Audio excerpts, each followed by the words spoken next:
네, 오늘 하나님께서 저와 여러분들에게 주시는 말씀 사도행전 15장 22절에서 29절 말씀이죠. 신앙은데 희생을 먹고 자랍니다. 이런 제목인데요. 말씀 증거될 때 우리 하나님의 은혜와 사랑이 그리고 이곳에 풍성하길 원합니다. 자, 지난주 처서가 지나면서 이제 아침 저녁으로 선선한 바람, 조금 쌀쌀한 바람이 불어오는 것 같아요. 어떤 분들은 문 열고 자다가 감기 걸렸다라고 하는 분들도 있는데 이제 좀 이제 잠자는 데는 지장이 없는 것 같습니다. 봄이면 만물이 싹을 터서 좋고 여름이면 무더운 날씨 가운데 또 만물들이 잘 자라서 좋고 또 가을 되면 그 만물들이 연글고 결실을 해서 수확해서 좋고 겨울이면 또 다음 해를 위해서 한 템포 쉬어가는 그런 계절이어서 좋고 이 사계절이 다 나름의 이유를 갖고 우리를 찾아오는 것 같습니다. 그래서 이런 것들이 얼마나 감사한지 모릅니다. 그래서 이런 것들을 저와 여러분들에게 주신 하나님께 영광을 돌리고요. 이 하나님의 은혜에 감사하면서 살아가는 여러분 되시기 바랍니다. 자, 오늘 하나님께서 본문의 말씀을 통하여 다음과 같은 세 가지로 우리에게 은혜를 주시는데 그 첫째가 자기 희생 없이는 주께 영광 돌릴 수가 없습니다. 그리고 두 번째는 희생정신의 바탕 위에 신앙의 꽃이 피어납니다. 그리고 세 번째가 힘을 빌려 이세를 떠는 사람을 경계해야 합니다. 이런 제목인데 자, 우리가 하나님의 은혜로 말미암아 예수를 믿고 구원받은 백성이 되었습니다. 자, 그래서 우리는 이 땅과 하늘 이 두 곳에 소속을 두고 살아가고 있는데 우리의 본향은 천국이죠. 네. 그래서 이 땅은 잠시 잠깐 살다가 떠날 곳이기 때문에 이 땅의 삶이 우리가 천국을 준비하는 그런 준비 과정이 되어야 된다라는 말씀을 드립니다. 그래서 우리는 날마다 하나님께 영광을 돌리면서 살아가야 되는데요. 이 영광 돌리는 것이 자기 희생이 없이는 불가능하다는 겁니다. 또한 이 희생의 정신에서 우리가 신앙의 꽃을 피우기 때문에 주를 위한 희생과 헌신이 필요하고요. 특별히 형제들에 대한 지지와 격려 이것 또한 필요하다. 이 말씀을 드립니다. 자, 이 과정에서 우리가 남을 힘을 빌려서 이세를 떠는 그런 일들은 없어야 되겠죠. 그래서 항상 겸손하게 자기 자신을 돌아보면서 또 형제들을 격려하면서 그렇게 희생하면서 믿음으로 살아가야 될 줄로 믿습니다. 그런 여러분들 되시길 바라고요. 자, 그래서 본문의 말씀을 따라가면서 왜 희생을 통해 하나님께 영광을 돌리며 형제들을 지지하고 격려해야 되는지 성령께서 들려주시는 하나님의 음성을 듣도록 하겠습니다. 자, 첫째로 자기 희생 없이는 주께 영광을 돌릴 수가 없다라는 건데 25절, 26절 말씀 읽어봅니다. 시작.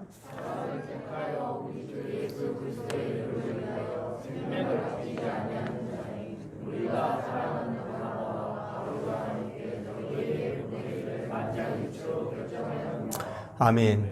자, 예루살렘 교회가 오직 예수를 믿음으로 구원받느냐 아니면 율법도 지키고 할례도 받아야 구원받느냐 이 문제로 긴 토론을 거쳐서 드디어 최종 결론을 내리는데 그게 바로 뭐냐?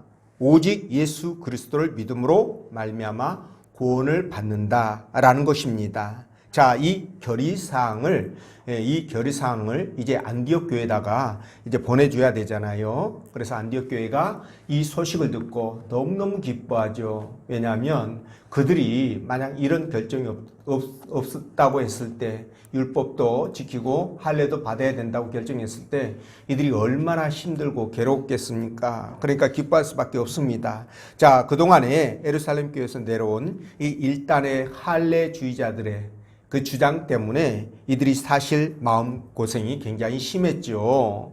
자, 그래서 말이죠. 이들이 그 심한 마음고생에 비해서 기쁨도 그만큼 배가가 되었을 것이다 라는 것인데요.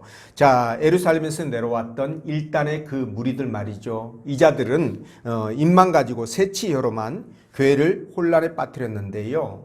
바나바와 바울은 이들과 전혀 달랐습니다. 자, 이 두 사람은 비록 디아스포라이긴 하지만 디아스포라라는 것은 그러니까 유대를 떠나서 이스라엘을 떠나서 타국에서 살아가는 유대인들을 말합니다. 또는 타국인들을 말하죠. 디아스포라 이렇게 말하는데, 자, 이 그 바나바도요 정통 유대인이죠. 둘 다 정통 유대인입니다. 바나바는 네이지파 출신인데 말이죠. 이 사람이 이제 예수 그리스도를 영접하고 예루살렘 교회의 일원이 됩니다. 근데 거기에서 어떤 일을 했습니까? 그가 가지고 있었던 재산을 다 팔아서 하나님 앞에 바쳐서 구제와 선교에 전념할 수 있도록 했던 그 내용이 사도행전에 나오지 않습니까? 그렇죠? 자, 뿐만 아니라 이 예루살렘 교회는 이제 큰 교회다 보니까 대교회죠. 쉽게 말하면. 그러다 보니까 거기에 사람들과 그리고 돈이 모이게 되지요. 자, 이곳에서 이 바나바가 사역을 하면 얼마나 폼나게 사역하고 또 뭐랄까요, 여러 가지 힘든 것들도 좀 반감시키면서 그렇게 할 수 있지 않겠습니까? 근데도 불구하고 이 바나바는요 그런 좋은 환경을 버리고 정말 이 안디옥으로 가서 작은 이방 교회를 섬기는 그런 일들을 감당하게 되죠. 저는 그가 정말 큰 희생을 했다, 저렇게 판단을 합니다. 그리고 바울도 말이죠. 이 베냐민 지파거든요. 거기에다가 바리새파에 속했던 사람인데 이 바울이 예루살렘에 있는 가말리엘이라는 그 학교에서 수학을 하는데 공부를 했는데 정말 수재였습니다. 거기에다가 이 바울 같은 경우는 아버지가 로마 시민권자여서 자연스럽게 바울도 로마 시민권자가 됐죠. 거기에다 아버지가 사업을 했기 때문에 많은 재산이 있었습니다. 자, 그런데 말이죠. 이 사도 바울이 다메섹으로 지금은 시리아죠. 다메섹으로 가는 길에 예수 믿는 사람들을 잡으러 가는 길에 주님을 만납니다. 그래서 주님을 만나서 말이죠. 정말 그 천국으로 이끌림을 받게 되죠. 그래서 천국에 올라가서 수많은 그런 영적 경험들을 아마 했을 것이다. 저는 그렇게 생각합니다. 그러니까 사도 바울이 구체적으로 천국에서 무엇을 보았고 어떻게 무슨 일을 했는지를 밝히지는 않았지만 여러분 그 짐작컨대 천국에 있는 여러 가지 그런 모습을 보면서 완전히 사도 바울이 그 생각이 바뀌지 않았겠습니까? 그래서 삼층천을 천국을 경험하고 나와서 그의 삶 자체가 완전히 변화됐습니다. 자기가 가지고 있었던 모든 것들을 배설물처럼 여겼다, 버렸다 이렇게 말씀하고 있는데요. 그렇게 배설물처럼 여기고 버릴 수 있었던 이유를 빌립보서 3장 8절에서 이렇게 말씀하십니다. 또한 모든 것을 해로 여김은 내 주 그리스도 예수를 아는 지식이 가장 고상하기 때문이라. 내가 그를 위하여 모든 것을 잃어버리고 배설물로 여김은 그리스도를 얻고 이렇게 말씀하죠. 그러니까 예수 그리스도를 아는 지식이 너무나 고상하기 때문에 너무나 이대하기 때문에 그거 외에 다른 것들 비교해 보니까 지식이 아니라는 거죠. 그래서 그리스도를 아는 지식을 위하여 자기가 가지고 있었던 지금까지 세상적인 모든 지식들을 다 버렸다라는 것이고요. 또 그리스도를 얻기 위해서 세상에 있는 것들을 다 버렸다라는 거예요. 이 말씀은 세상 것과 그리스도를 동시에 가질 수 없다라는 뜻이기도 하겠죠. 자, 어쨌든 이런 것들 때문에 이 바나바와 사도 바울은 정말 자기가 가지고 있었던 세상에 정말 좋은 조건들, 행복하고 풍족하고 넉넉하고 정말 즐기면서 살아갈 수 있는 모든 것들을 다 버려버렸다는 거예요. 정말 이거 대단하지 않습니까, 여러분? 예, 지금까지 땅에 있는 이런 부와 명예, 권력, 그리고 학식, 이런 모든 것들 말이죠. 이런 것들이 최고인 줄 알았는데, 그것이 나를 높여주고 사람들의 존경을 받게 해주는 줄로 알았는데, 그래서 그것을 얻으려고 최선을 다했는데, 주님을 만나고 나니까, 정말 천국에 올라가서 그 아름답고 황홀한 모습들을 보고 나니까, 이제 뭐예요? 이게 아무 의미가 없구나 라는 것을 깨달았다는 겁니다. 깨닫고 나니까 그게 다 의미가 없어졌다는 거예요. 그러니까 그러니까 정말 이 모든 것들을 다 버릴 수 있었던 것인데 어쨌든 바나바나 사도 바울이 그들이 가지고 있었던 이 세상의 모든 것들을 다 버릴 수 있다는 것은 다른 관점에서 봤을 때는 희생이라는 겁니다. 여러분들도 인정하시죠?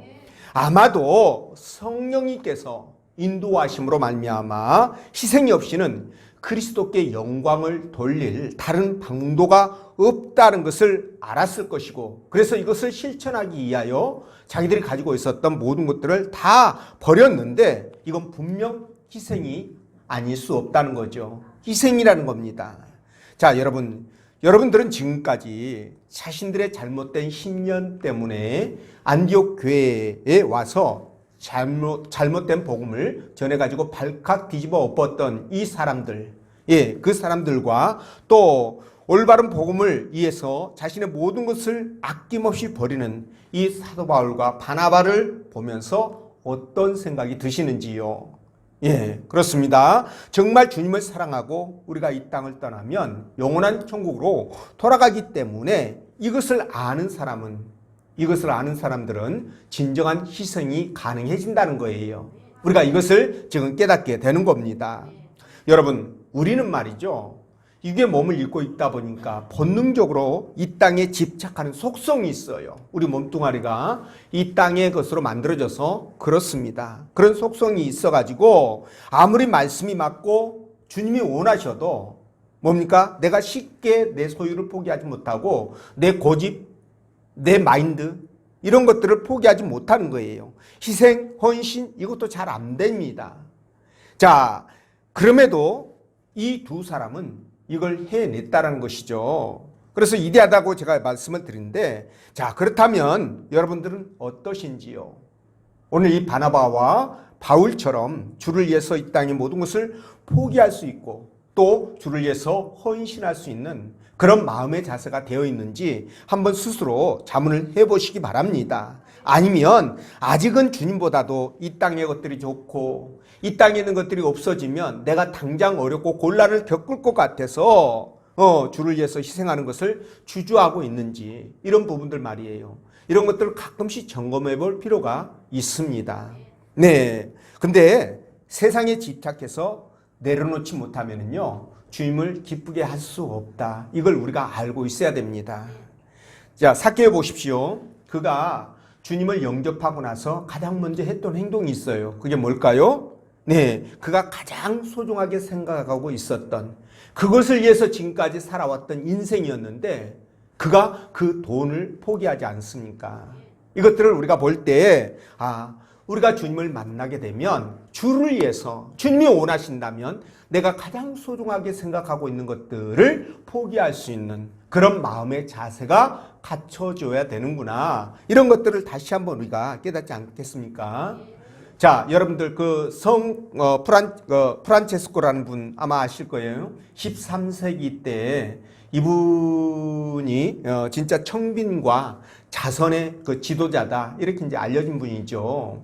이분이 정말 주님을 인격적으로 만나고 난 이후에 자기가 입고 있는 옷마저도 가난한 사람들에게 이렇게 다 벗어주게 되죠. 그래서 어느 날 그렇게 벗어주고 벌거벗은 몸으로 그 마을을 돌아다녔다. 이런 이제 글귀가 이제 전해집니다. 왜 그렇게 했냐면 그분은요, 자기가 입고 있는 그 옷마저도 이게 사치라고 생각을 했다고 합니다. 근데 만약 요즘에 이렇게 하고 다니면 바로 잡혀갑니다. 이러시면 안 돼요.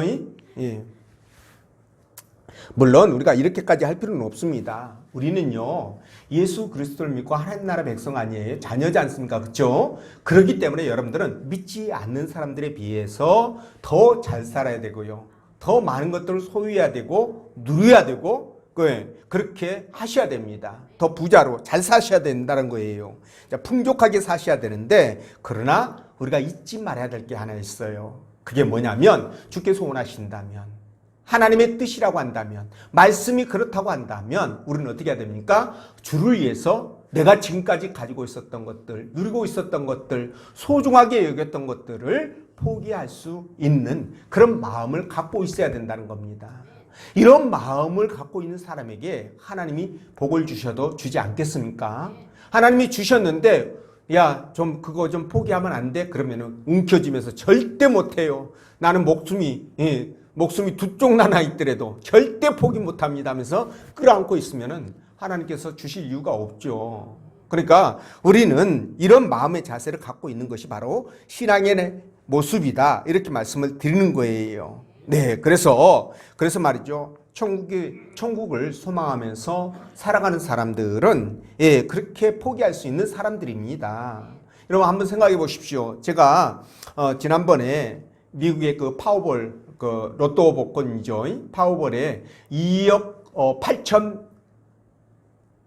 8,100억짜리 2억 8,100억에 당첨된 사람 있었다고 그랬죠. 근데 이렇게 2억이 아니라 2조 8,100억입니다. 어마어마한 돈이죠.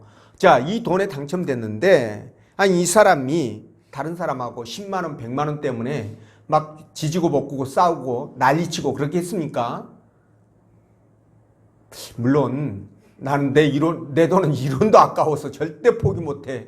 죽는 한 있어도 이거 포기 못해. 이런다면 뭐 어쩔 수 없는 거죠. 근데 2조 8,100억인데 그 돈을 가지고 있는 사람이라고 한다면 10만 원, 100만 원에 목숨을 걸겠냐고요. 전혀 그렇지 않죠. 똑같은 원리입니다, 여러분. 우리도 이 땅을 살아갈 때 천국이라는 정말 이 세상 것과는 비교할 수 없는 정말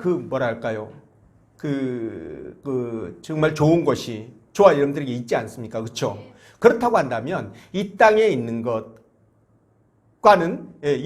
것에 대해서는 우리가 어느 정도 포기할 수 있게 되지 않겠어요? 더 좋은 곳이 있으니까 2조 8,100억 원이 있는데 10만 원, 100만 원에 우리가 목숨 걸 이유는 없습니다. 그렇죠? 그러니까 그런 마음으로 우리가 살아갈 수 있다는 거예요. 그래서 바울과 바나바가 바로 그런 마음을 갖고 있었던 거죠. 그래서 포기할 수 있었던 겁니다. 저와 여러분들도 이 바나바와 바울처럼 정말 주를 위해서라면 우리가 포기할 수 있는 그런 신앙을 갖자, 이 말씀을 드립니다. 자, 두 번째로 희생 정신의 바탕 위에 신앙의 꽃이 피어나게 된다고 말씀을 드리는데, 자, 25절, 26절 말씀이에요. 아까 우리 읽어봤죠? 자, 예루살렘 교회에서 이신칭이라는, 그러니까 오직 믿음으로 구원받는다는 이 중요한 교리를 합경한 후에, 자, 예루살렘 교회 성도들은 이 바나바와 바울에 대해서 아낌없는 찬사와 지지 그리고 후원하는 마음을 보냅니다. 표현합니다. 그러면 그것을 어떻게 알 수 있느냐? 바로 오늘 본문 속에 나와 있는 건데, 우리 주 예수 그리스도의 이름을 위하여 생명을 아끼지 아니하는 자인, 이게 누굴 얘기하는 거예요? 우리가 이렇게 나와 있으니까 이게 조금 헷갈리는 듯한 그런 부분이 있기도 하지만, 이건 지금 사도 바울과 바나바가 이렇게 했다라는 겁니다.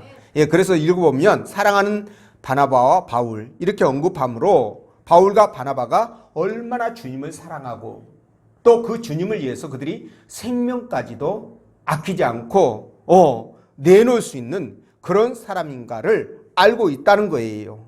그래서 예루살렘 교회의 사도들과 장로들과 온 성도들이 그 입을 모아서 그 사실을 지금 증명을 하고 있다는 겁니다. 자, 근데 이들은 말이죠. 예루살렘 교회의 예루살렘 교회의 이 가족들은 말이죠. 사도 바울과 바나바의 그 눈길을 통해서 아마도 예수 그리스도를 향한 절절한 사랑을 읽었을 것이고요.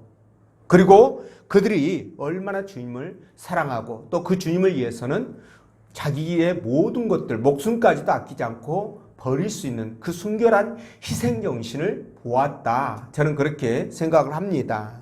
자, 근데 예루살렘 교회의 이런 판단은 정확했죠. 자, 사도 바울이 말이죠. 1차 선교에서 얼마나 많은 고생을 했습니까? 바나바도 역시 마찬가지입니다. 자, 비시디아 버가에 도착했을 때 그 마가라는 사람, 함께 왔던 마가라는 사람이 그 거대한 토로스 산맥을 보면서 겁을 먹고 말이죠. 그냥 예루살렘으로 돌아가 버리지 않습니까? 근데 이때 말이죠. 함께 왔던 일행 중에 많지도 않는 이 세 사람, 물론 뭐 거기서 수발을 드는 종들이 있었는지는 모르겠지만 기록상에 그게 이제 등장하지 않습니다. 어쨌든 그 세 사람 중에서 한 명이 지금 돌아가 버린 상황이에요. 그럼 얼마나 힘이 빠지겠어요. 근데도 불구하고 이들이 말이죠. 실망하지 않고 그 높은 산을 넘어서 복음을 전하러 떠납니다. 대단하지 않습니까? 또 그렇게 떠나서 누스트라는 곳에 도착해 가지고 복음을 전할 때 말이죠. 그 유대인들과 그 토착민들이 이 사도 바울을 돌로 쳐가지고 코마 상태에 빠지게 되죠. 이런 상태에 이르는 그런 일도 있었고, 그리고 복음을 전하는 곳곳마다 이 유대인들이 멀리서 원종으로 와가지고 토착민들과 합세해가지고 말이죠. 복음 전하는 것을 방해했습니다. 얼마나 방해를 했는지 몰라요.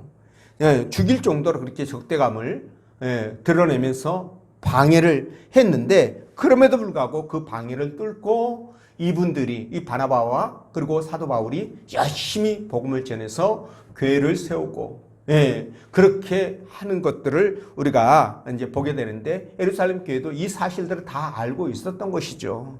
그래서 그들을 그렇게 격려했는데, 자기들은 이방인들에 대해서 어떻게 생각했어요?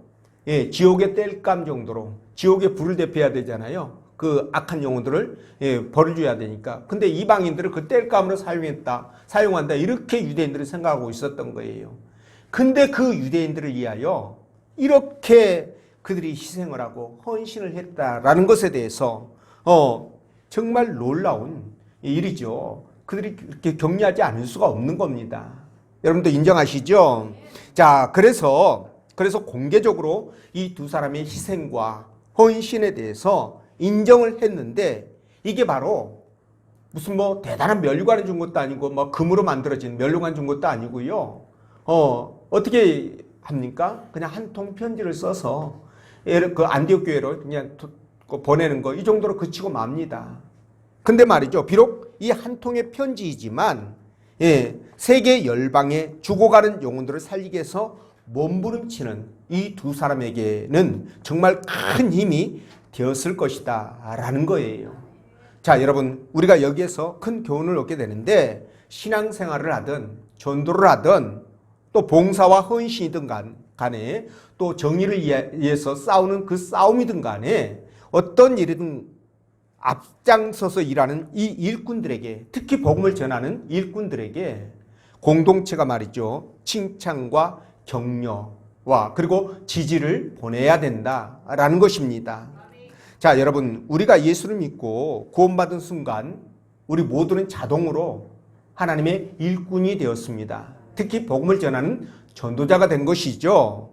자, 그런데 이렇게 일꾼이 되어서 일을 할 때 말이죠. 일을 할 때 그게 무슨 일이든 간에 반드시 지지와 격려가 필요합니다.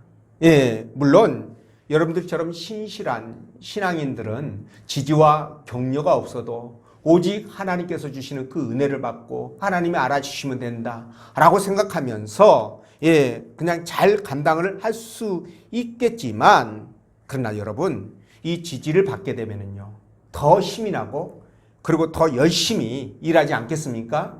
그렇죠? 그렇습니다. 그래서 디모데전서 5장 17절 보면 이렇게 말씀하셔요. 잘 다스리는 장로들은 배나 존경할 자로 알되 말씀과 가르침에 수고하는 이들에게는 더욱 그리할 것이니라. 자, 여러분, 이렇게 말씀했는데 이게 무슨 뜻이에요? 지지와 격려를 해라, 이 말 아니겠습니까? 그렇죠? 일한다고 일하는 사람, 그러니까 앞장서서 일하는 사람들을 더 알아주어라, 이런 뜻 아니겠어요? 이 말씀이 그런 뜻입니다. 자, 그래서 아까 말씀드린 것처럼 우리가 육신의 몸을 입고 있어서 일을 하는 과정에 정말 주님의 은혜를 받고 일을 한다 할지라도 때로는 지치고 힘들고 낙심할 수가 있어요. 물론 신앙으로 그것을 이기고 나가겠지만, 그래도 말이죠, 오늘 예루살렘 교회 성도들이 했던 것처럼 지지와 격려를 해준다면 얼마나 힘이 되고 용기가 나겠습니까? 이럴 때 우리의 신앙이 성장하는 거예요. 이럴 때 더욱더 힘을 내서 열심히 사역을 감당하게 되는 것입니다. 자, 같은 의미로 여러분, 우리 교회에서도요, 뭐 장로님이라든가 아니면 교회 누가 교회 일을 감당할 때, 일을 할 때 말이죠. 여러분들이 격려도 해주시고, 쭈쭈바도 사드리고, 그렇게 해주십시오. 우리말에 이런 말이 있잖아요. 칭찬은 뭐를 춤추게 한다? 아, 고래인가요? 저는 막대기로 알고, 막대기도 춤추게 한다. 이게 더 리얼할 것 같아서, 그런 말 있지 않습니까? 그쵸? 그러니까, 따뜻한 말 한마디, 긍정적인 말 한마디, 이런 것들이 정말 다시 시작할 수 있는 용기를 얻게 해주고요. 그리고 이것들이 말이죠. 생명을 살리기도 합니다. 그리고 나아가서 역사를 바꾸기도 하거든요. 굉장히 중요합니다, 여러분.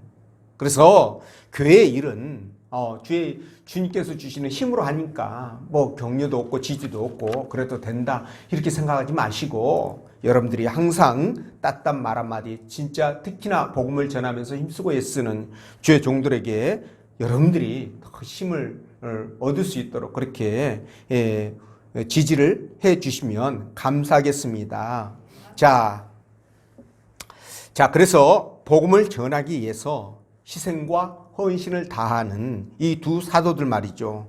예루살렘 교회가 적극적으로 지지하고 격려함으로 자칫 침체될 수 있었잖아요. 그렇죠?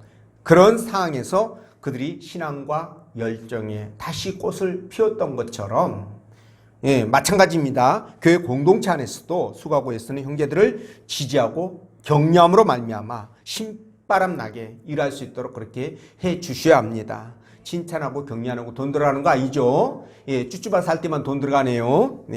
그러니까 그렇게 하시는 여러분 되시기 바랍니다. 자, 세 번째, 힘을 빌려서 이세를 떠는 사람들을 경계해야 된다라고 말씀하시는데 24절 말씀 읽어봅니다. 시작.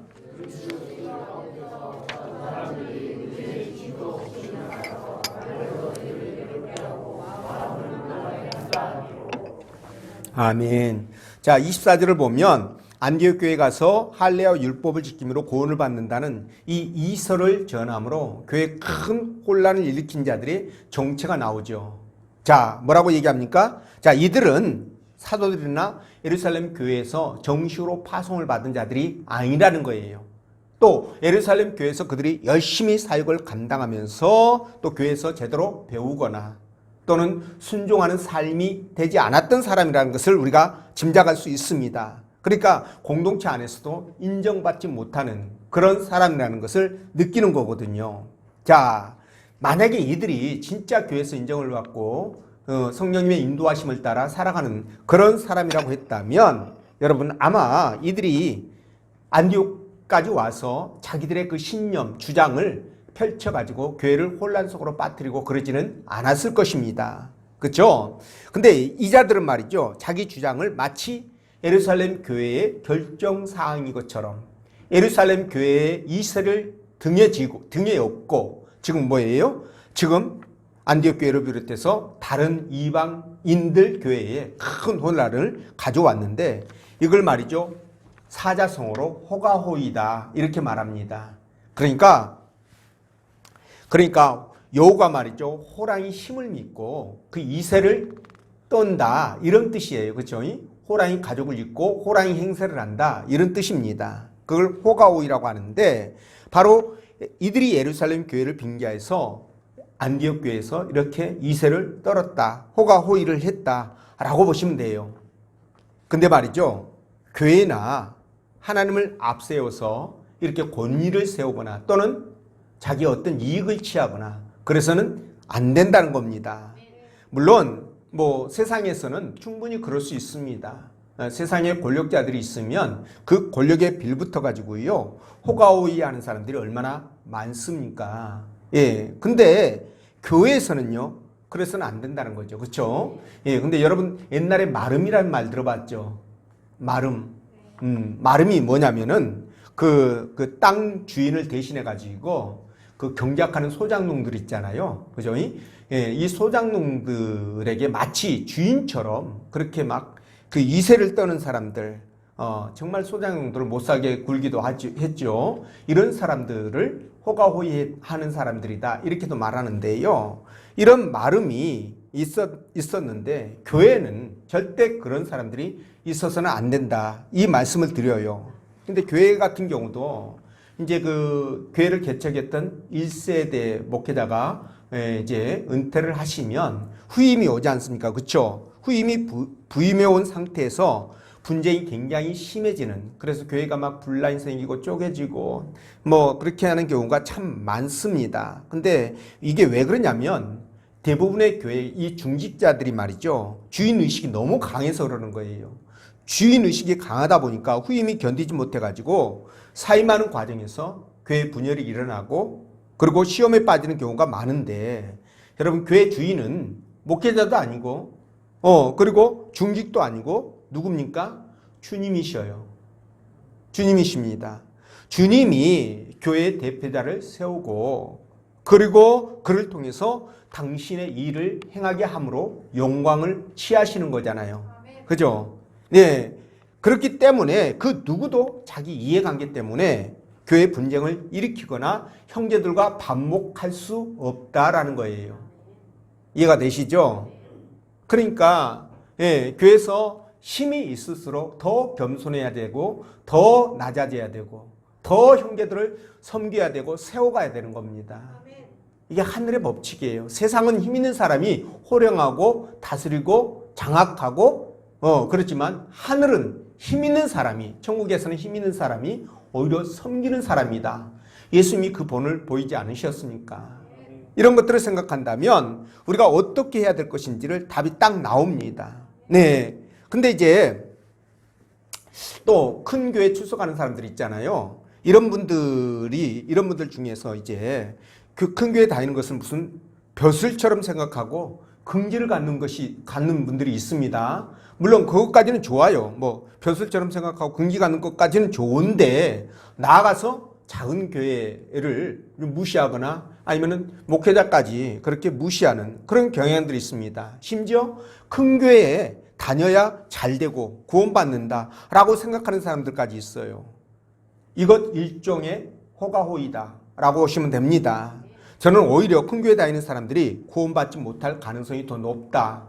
저는 그렇게 생각을 하는 사람이에요. 왜 그러냐면 여러분 작은 교회는 식구들이 없다 보니까 그냥 속된 말로 우리 날라리 교인이라고 그러죠. 예, 그런 사람들이 설 곳이 없어요. 근데 큰 교회는 사람들이 많다 보니까 일하고 싶어도 중심으로 들어갈 수가 없어서 일할 수 없죠.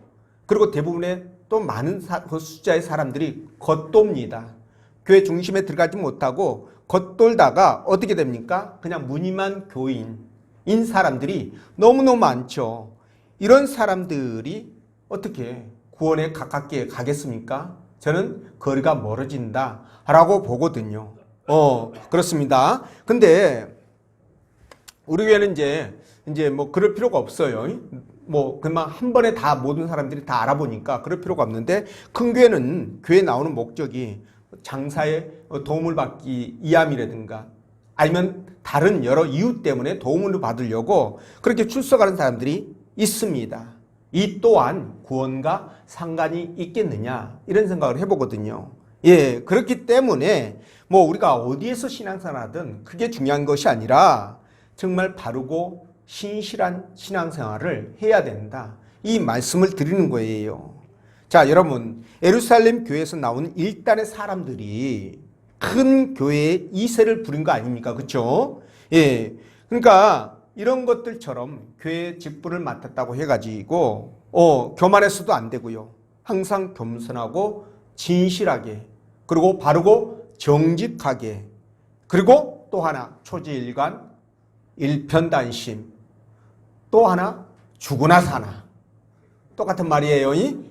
초지일관 일편단심 죽으나 사나, 이건 제가 만든 겁니다. 죽으나 사나는 어떻게 해야 돼요? 주님을 섬기고 신앙생활을 해 나가야 된다라는 겁니다. 여러분, 정말 우리가 요즘은요 굉장히 세상이 갈수록 혼탁해지죠. 그리고 세상의 영향력이 너무 강해지다 보니까 상대적으로 교회가 약화되는 그런 지금 시대를 살고 있어요. 자, 요게 이제 어느 시점에 가서 회복되어지고 옛날처럼 교회가 막 굉장히 힘이 있어지고 부흥하고 막 역사가 일어나고 능력이 나타나고 그랬으면 좋겠는데 유감스럽게도 그럴 가능성은 성경을 통해서 볼 때 없다.